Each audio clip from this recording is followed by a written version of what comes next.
Salam pemirsa, jumpa lagi di channel Mata Ketiga. Terima kasih untuk Anda pemirsa setia yang mengikuti dan menonton inspirasi Mata Ketiga. Mata Ketiga akan membawa Anda memandang dunia. Hari ini kami akan menghadirkan informasi tentang asal mula peradaban dan teknologi tinggi Mesir, sebuah teknologi yang cukup maju tidak berbeda dengan sihir. Sebagaimana diketahui, ada seorang penghipnotis asal Amerika, Dolores Cannon, yang mengetahui jawaban atas sejumlah besar misteri dunia dengan hipnotis.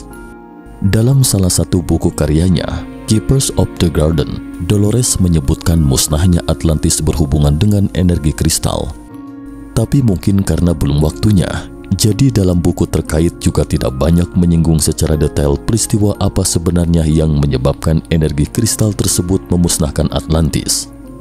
Akan tetapi seperti yang dikatakan buku, ia akan mendekati Anda ketika Anda mencari jawabannya. Dalam 2 dekade berikutnya, Dolores tidak hanya akan melakukan kontak secara berkala dengan alien film melalui telepati, tetapi dia juga melakukan kontak dengan kasus lain secara berturut-turut, dan jawaban atas apa yang terjadi pada Atlantis itu disimpulkan sedikit demi sedikit. Dolores menata informasi terkait dan dijadikan serial buku berjudul The Convoluted Universe. Nanti Mata Ketiga akan membawa pemirsa kembali ke puluhan ribu tahun yang lalu untuk melihat peradaban cerdas yang teknologinya jauh lebih maju dari peradaban sekarang. Bagaimana cara mereka hidup dan apa yang menyebabkan kepunahan mereka? Yang terpenting nanti akan ditemukan banyak misteri yang belum terpecahkan di dunia ini, ternyata ada hubungannya dengan Atlantis. Apa yang akan disampaikan ini mungkin akan kembali mematahkan kognisi yang dipahami orang-orang saat ini. Materi-materi ini kerap muncul di dunia hipnotis, jadi tidak ada salahnya buka hati kita dan kembali ke era paling makmur dan misterius di dunia ini. Pada kesempatan ini, Mata Ketiga akan memaparkan peradaban cerdas Mesir kuno. Dalam Keepers of the Garden disebutkan tentang catatan akasik, yakni ringkasan dari semua peristiwa, pikiran, kata, emosi, dan niat universal yang pernah terjadi di masa lalu, sekarang, atau masa depan dalam hal semua entitas dan bentuk kehidupan bukan hanya manusia. Catatan akasik ini menyimpan setiap pengalaman yang dialami dari setiap tubuh astral atau tubuh rohani. Mungkin ada yang berpikir ini agak berlebihan atau sulit dicernakan akal sehat, tetapi tahukah Anda? Ilmuwan besar Nikola Tesla pernah menulis sebuah kumpulan catatan pada tahun 1907 dan menerbitkannya di San Antonio Express News Sunday pada tahun 1930. Ia mengatakan bahwa semua materi yang dapat dipersiapkan berasal dari sebuah elemen dasar, dan saking kecilnya elemen ini, kita nyaris tidak bisa mengenalinya. Meskipun tidak bisa mengenalinya, tapi ia memenuhi segenap ruang alam semesta, yakni akasik atau bisa juga disebut ether akasik, akasa, berasal dari bahasa Sanskerta yang berarti langit, ruang, atau udara. Menurut Nikola Tesla, itu adalah sejenis energi yang tersimpan dalam segala hal ihwal. Tentu saja, Nikola Tesla bukan satu-satunya ilmuwan yang menganggap akasik itu eksis. Jika energi itu benar-benar ada, maka menyimpan informasi dengan energi ini menjadi tidak mungkin. Namun ada lebih dari satu database seperti catatan akasik sebenarnya. Bumi juga memiliki database yang disebut The Spirit World. Beda dengan catatan akasik. Catatan akasik adalah tempat di mana semua pengalaman tubuh astral di alam semesta disimpan, sedangkan The Spirit World menyimpan tentang sejarah dan pengetahuan bumi. Banyak penghipnotis menemukan keberadaan perpustakaan ini dalam proses kasus hipnotis. Tentu saja, termasuk Dolores yang menyimpan file yang berbeda di setiap area perpustakaan dengan administrator yang tidak sama, yang disebut pengawas. Tugasnya adalah memeriksa mereka yang ingin mengakses informasi untuk menentukan apakah tujuannya memenuhi syarat untuk mengakses informasi tersebut. Umumnya sebagian besar Dolores menggunakan kasus hipnotis agar mereka datang ke dalam kehidupan sebelumnya untuk mendapatkan informasi. Tetapi terkadang ketika pertanyaan yang diajukan oleh Dolores tidak dapat dijawab, kasus tersebut akan sampai ke perpustakaan Spirit World atau dunia spiritual. Banyak pengetahuan yang hilang tersimpan di sini dan merupakan tempat yang suka dikunjungi Dolores. Beberapa informasi berikut ini berasal dari perpustakaan dunia spiritual. Asal mula peradaban. Menurut data yang diperoleh Dolores secara hipnotis, bumi telah siap untuk melahirkan kehidupan cerdas lebih dari 1 juta tahun yang lalu. Banyak peradaban cerdas tingkat tinggi di galaksi datang ke bumi untuk menabur benih kehidupan. Ada yang pergi setelah menabur, dan beberapa di antaranya tetap tinggal di bumi. Setelah beberapa waktu, bentuk kehidupan yang berkembang pesat ini tertarik pada peradaban yang disebut Atlantis di Samudra Atlantik di bumi. Peradaban ini relatif lebih maju dibandingkan manusia di belahan bumi lain, sehingga alien mulai melakukan kontak dengan mereka. Orang-orang di Atlantis biasanya berkomunikasi dengan cara telepati. Mereka akan menggunakan kristal untuk memperkuat kekuatan pikiran mereka dan membuat suatu objek melayang di udara. Tentu saja juga bisa melayang dan bergerak di udara. Pada periode ini, mereka belum menemukan pesawat luar angkasa. Jadi ketika bepergian, mereka akan membuat terbang satu persatu barang bawaan mereka. Jika tidak ingin membawa sesuatu apapun di badan dan tidak ingin menghabiskan energi ekstra, mereka akan menggunakan karpet dan hanya perlu konsentrasi untuk membuat karpet tersebut terbang di udara. Inilah asal mula karpet ajaib dalam dongeng. Selain menggunakan teknik melayang untuk transportasi, mereka juga menggunakan cara yang sama untuk memindahkan batu membangun kota mereka. Adapun alasan mereka menggunakan batu untuk membangun rumah, bukan karena mereka tidak tahu cara menggunakan bahan logam, tetapi karena mereka menemukan bahan yang digunakan akan kehilangan frekuensi getarannya semula setelah diolah secara manual, yang akan mengurangi kualitas ketahanan bangunan. Hanya dengan mempertahankan struktur aslinya, baru dapat memaksimalkan fungsinya. Inilah salah satu sebab mengapa piramida Mesir masih berdiri tegak dari zaman dahulu kala hingga detik ini. Lalu mengenai bagaimana cara batu itu dipotong, Dolores juga punya jawabannya. Ternyata setelah menambang batu-batu tersebut, mereka akan memotong batu itu dengan cara mengganti medan energinya untuk sementara.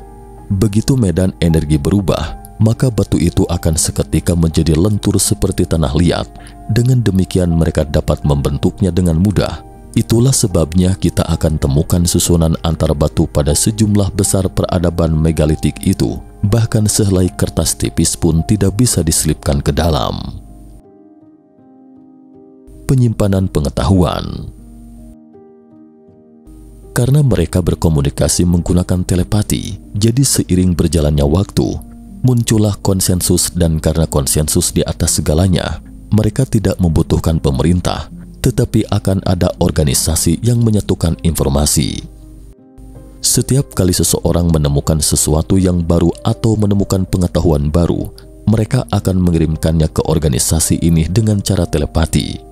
Kemudian organisasi ini akan menugaskan orang-orang di bidang terkait untuk melanjutkan penelitian, dan data yang diteliti akan disimpan di 2 tempat melalui energi alam semesta. Tempat pertama ada di database yang mirip dengan perpustakaan dunia spiritual. Yang kedua, disimpan dalam kristal pengetahuan.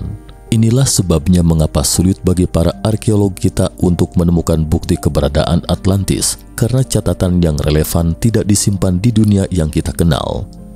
Kita dapat membayangkan perpustakaan dunia spiritual ini sebagai cloud storage atau penyimpanan awan di dunia modern saat ini. Ketika orang-orang perlu mengakses informasi, mereka akan membacanya dengan cara meditasi. Menurut investigasi Dolores, database ini masih ada. Kita hanya perlu mengembangkan kemampuan spiritual yang sesuai untuk membaca informasi. Sejak lahir, anak-anak Atlantis telah dilatih kekuatan ototnya sekaligus kekuatan pikiran mereka oleh orang tuanya. Karena kekuatan psikis manusia itu sangat kuat, tidak hanya dapat melakukan telepati, bahkan pengoperasian kristal juga dipandu dengan kekuatan pikiran. Sebenarnya menurut pandangan Dolores, kita masing-masing memiliki kemampuan telepati. Alasannya mengapa kita tidak memiliki kemampuan ini sekarang, hanya karena kita tidak mengetahui keberadaan kemampuan ini. Misalnya ada ilmuwan yang pernah mempelajari bahwa jika seseorang tidak diajarkan untuk berbicara sejak awal lahir, maka dia tidak akan pernah bisa berbicara. Sebenarnya ini juga merupakan masalah yang menjadi perhatian alien, karena dengan teknologi kita saat ini, seharusnya kita telah menemukan kemampuan ini sejak lama, tetapi tidak semua manusia di bumi telah kehilangan kemampuan ini. Menurut alien, masih ada segelintir orang yang mempertahankan kemampuan untuk memindahkan sesuatu dengan kekuatan pikiran. Sebagian besar dari orang-orang ini hidup dalam pengasingan di daerah terpencil, dan mereka yang memiliki kemampuan tertinggi ini adalah para lama di Tibet. Dolores mengatakan bahwa mungkin sangat sulit untuk dipahami orang-orang yang tidak mengenal lama Tibet, tetapi karena lama hidup dalam isolasi, sehingga mereka dapat mempertahankan kekuatan manusia yang hilang ini. Banyak catatan tentang kekuatan luar biasa dari para lama Tibet, dan fenomena yang paling mengejutkan adalah inkarnasi menjadi pelangi dan menghilang. Catatan dalam banyak buku kuno bahwa para biku yang akan meninggal akan kerap melayang ke udara terus-menerus, dan setelah terbang ke udara beberapa kali, mereka akan lenyap di depan umum dalam bentuk cahaya. Seorang jenderal pernah menyaksikannya dengan mata kepalanya sendiri. Kejayaan peradaban. Sebelumnya disebutkan bahwa alien segera memperhatikan dan mulai melakukan kontak dengan mereka saat kebangkitan Atlantis. Dalam proses kontak tersebut, alien mengajari mereka lebih lanjut bagaimana mengubah energi kristal, karena kristal yang dimodifikasi dapat menyerap lebih banyak energi berbeda seperti energi sinar matahari, energi gravitasi, energi medan elektromagnetik, dan sebagainya. Alien memberitahu Dolores bahwa penemuan petrosphere atau bola batu di Amerika Tengah dan Selatan di bumi saat ini dibangun oleh bangsa Atlantis itu ketika mereka menjajah dunia. Bola batu yang menurut manusia itu sebenarnya adalah alat penerangan mereka kala itu. Bola batu itu juga sejenis kristal yang dapat memancarkan cahaya berbeda setelah menyerap energi. Dolores sontak terkejut ketika mendengarnya. Dia bertanya kepada alien, bukankah kristal itu seharusnya transparan? Alien mengatakan bahwa kalian akan menemukan bahwa kristal itu tidak hanya transparan. Ukuran kristal yang berbeda memiliki tingkat pencahayaan yang tidak sama. Semakin besar semakin terang. Saat ini sebagian besar kristal itu telah kehilangan fungsinya karena tidak dirawat selama ribuan tahun. Seperti yang diketahui, kristal akan memiliki fungsi yang lebih besar setelah diubah, dan cara mengubahnya mirip dengan membentuk batu-batu besar yang disebutkan di atas. Mereka akan mengubah medan energi kristal terlebih dahulu sehingga dapat didesain ulang dengan mudah. Kristal yang telah diubah tidak hanya dapat menyerap lebih banyak energi yang berbeda, tetapi juga memperkuat kekuatan astral pengendalinya secara lebih efektif. Dapat dikata orang yang mengendalikan kristal seakan memiliki kekuatan gaib, tetapi itu belum cukup. Untuk membuat kristal menyerap energi dengan lebih efektif, mereka membangun piramida di pusat ibu kota Atlantis dengan bantuan alien. Energi kristal yang ditempatkan di dalamnya itu adalah yang paling kuat, dan berkat bantuan alien, peradaban Atlantis telah mencapai tingkat kejayaan yang belum pernah terjadi sebelumnya. Pada masa ini, kata Atlantis bukan lagi hanya sebuah pulau di Samudra Atlantik, tetapi sebuah peradaban besar. Mereka membangun pesawat ruang angkasa dan membangun koloni di daerah lain dengan kekuatan kristal.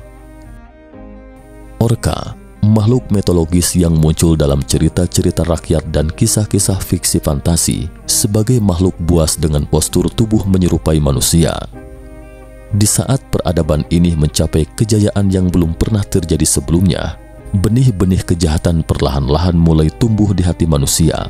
Orang-orang Atlantis mulai memandang rendah peradaban di sekitar mereka yang tidak semaju mereka, dan keunggulan ras mulai mengesampingkan moralitas. Beberapa orang di antaranya bahkan mulai merasa bahwa dirinya adalah Tuhan. Suatu hari ada yang tiba-tiba mencetuskan ingin menjadi binatang dan merasakan dunia yang berbeda dengan indera binatang. Dengan bantuan kristal, mereka bisa langsung membuat atom-atom di tubuhnya meniru hewan yang sudah dikenal. Sampai di sini, mungkin banyak pemirsa yang akan menganggapnya agak berlebihan, tapi seperti prakata di video pembuka, Teknologi yang cukup maju tidak berbeda dengan sihir. Sebenarnya Dolores sendiri bahkan merasa sulit dicerna akal sehat pada saat itu. Alien tampaknya juga merasakan pikiran Dolores, dan sebelum Dolores sempat berkata, Alien menegaskan bahwa hal itu tidaklah mustahil. Coba lihat ilmuwan di dunia Anda sekarang. Bukankah mereka juga melakukan eksperimen serupa? Ini hanya masalah kemampuan, karena orang-orang Atlantis memiliki teknologi yang lebih tinggi dari kalian. Jadi tentu saja mereka dapat melakukan segala sesuatu yang berbeda. Alien terus mengatakan bahwa pengalaman ini menjadi sangat populer pada awalnya. Banyak orang mulai mencoba hidup dengan hewan yang berbeda. Namun seiring berjalannya waktu, masalah pun mulai muncul ke permukaan. Banyak orang mulai kehilangan jati dirinya. Mereka tidak dapat memastikan apakah mereka itu manusia atau hewan. Karena kebingungan kognisi, mereka akhirnya mempertahankan karakteristik manusia dan hewan. Jadi muncullah orka, yakni makhluk buas dengan postur tubuh menyerupai manusia. Sebenarnya ini juga asal-muasal sebagai legenda Putri Duyung. Beberapa orang yang menjalani kehidupan di bawah laut pada saat itu memilih tinggal di dasar laut. Dalam banyak kasus hipnotis, penghipnotis berulang kali mengonfirmasi bahwa sebagian orang Atlantis hidup di dasar laut setelah pulau mereka tenggelam. Melihat hal ini, kemungkinan besar akan mengganggu genpol atau lungkang gen bumi, sehingga pada akhirnya game ini segera dihentikan. Meski kejadian ini tidak membawa dampak yang berarti, namun dapat dilihat bahwa masyarakat Atlantis sudah mulai resah dengan status quo. Mereka mulai memiliki ide-ide yang seharusnya tidak terlintas dalam benak miliki. Mereka menginginkan lebih banyak energi, mereka ingin menjadi Tuhan. Pemusnahan. Peradaban Atlantis telah ada setidaknya beberapa ribu tahun. Pada masa-masa terakhir peradaban Atlantis, muncullah sebuah faksi yang dipimpin oleh para ilmuwan. Mereka ingin meneliti sumber energi baru, energi inti bumi. Alasan mengapa mereka ingin mempelajari energi baru ini adalah karena energi lama menggunakan kristal untuk menyerap energi yang umum dimiliki bangsa Atlantis. Tetapi beda dengan energi inti bumi, sekali begitu menguasai energi baru, para ilmuwan dapat mengendalikan Atlantis lain. Itu sama saja dengan mengendalikan seluruh dunia. Dengan kekuatan kristal, mereka memusatkan mengarahkan energi sinar matahari ke bumi untuk mengebor hingga ke inti bumi. Dalam proses penggalian inti bumi yang semakin dalam, gempa bumi dengan berbagai skala pun mulai muncul di permukaan bumi, dan suara-suara yang menentang mulai berkobar. Ini adalah kelompok faksi yang diketuai oleh Imam Agung. Sambil mengungkapkan keinginan mereka untuk menghentikan penelitian, mereka mencoba menjaga stabilitas alam dengan kekuatan kristal. Tentu saja alien yang selalu memperhatikan bumi juga ikut mengingatkan para ilmuwan bahwa jika hal itu terus berlanjut, kemungkinan akan menimbulkan konsekuensi yang serius. Namun para ilmuwan tetap memilih untuk melanjutkan eksperimen karena manfaat setelah eksperimen tersebut berhasil terlalu menggiurkan. Yang paling penting adalah mereka pikir mereka memiliki kemampuan untuk mengontrol segalanya. Tak lama kemudian para ilmuwan akhirnya menanti hari yang paling mereka harapkan. Pada saat inti bumi ditembus, tekanan besar dari molten core atau inti cair bumi seketika memicu ledakan besar. Bumi berguncang hebat. Rumah-rumah runtuh dan magma yang terkubur di inti bumi terus menyembur keluar. Bumi mengalami retakan dan kehilangan keseimbangan dan pulau pun tenggelam seketika. Ruang lingkup dari kejadian itu menyebar ke seluruh dunia. Getaran yang tidak biasa dirasakan di banyak tempat. Lempengan di daratan ditata ulang. Ada yang di antaranya tenggelam seiring karamnya Atlantis dan beberapa di antaranya muncul ke permukaan. Ini juga dapat menjelaskan mengapa beberapa peta kuno melukiskan topografi yang tidak sama. Namun Atlantis tidak binasa. Sebelum pulau itu tenggelam, banyak orang yang dipimpin oleh Imam Agung ikut serta dalam rencana evakuasi. Mereka menaiki kapal kayu. Alasan mengapa mereka tidak naik pesawat ruang angkasa, karena energi bumi sudah sangat-sangat kacau ketika itu. Pesawat ruang angkasa terbang dengan energi dan akan terganggu. Mereka yang telah dievakuasi lebih awal membawa sejumlah besar kristal pengetahuan ke seluruh bagian dunia, membangun peradaban satu demi satu di wilayah lain. Dolores mengeksplorasi banyak kejadian magis dalam buku-bukunya. Terkadang itu adalah fenomena misterius, tapi dia menggambarkannya sekadarnya. Misalnya dia bertanya pada alien, apa yang terjadi dengan naskah lines atau garis-garis naskah? Tapi tak disangka, alien justru mengatakan bahwa itu hanyalah lukisan karya seniman Atlantis kala itu. Jika dia ingin bukunya menjadi lebih populer, dia punya banyak kesempatan menggunakan imajinasinya untuk membuat alur cerita, tetapi dia tidak melakukannya. Sebenarnya pengalaman setiap orang akan berbeda setelah membaca buku. Terlebih lagi banyak logika dan argumentasi dalam bukunya yang dapat menjelaskan fenomena misterius tersebut dengan lebih baik. Sekian dan sampai jumpa. Jika Anda menyukai video ini, jangan lupa klik like, subscribe, dan share. Jangan lupa kunjungi selalu channel Mata Ketiga untuk mengetahui informasi tentang peristiwa misterius lainnya. Jika Anda punya usul dan pendapat, silahkan tinggalkan komentar. Terima kasih dan sampai jumpa lagi di episode berikutnya. Salam.